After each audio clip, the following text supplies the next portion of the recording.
Alang sa mga both mo apply sa Work for Davao, Eskwela Davao, kutob karong Biyernes na lang ang pagpasa sa mga requirement.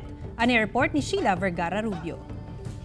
Dakong tabang kuno ang 2,000 pesos nga madawat nga ayuda ubos sa Eskwela Davao alang sa grade 4 pupil nga anak ni Sharon Tulingin, taga Barangay 37 ning Dakbayan sa Davao.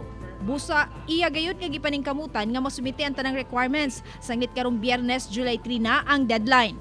Sumala ni Commissioner Norman Baloro nga halos filled up na ang slots, ilabi na sa junior high, apan doon na pa'y tsansa ilabi na kadtong mga madiskwalipika. Okay lang man, at least makatabang-tabang po ginagmay no. Kay wala akong kung ba na taon kay trabaho in taon, Ginoo ko turo ka daw agi. I-embrace po nato ang new attitude. And that is being grateful and to become patient.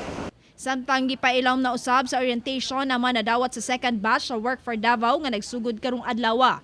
Usa ang panday nga sa Virgilio Balanes sa 1,600 nga nadawat sa batch 2 ug dako kuno kining tabang kaniya. Dako na tapong ko sa mga kay ngunanay nga may trabaho. Kompleto na. Nagataas ang ato mga numero. And on our next batch would be on, nanapod no, na-release na nato ang mga qualified applicants na naay 1,772 ka mga qualified applicants for the third batch.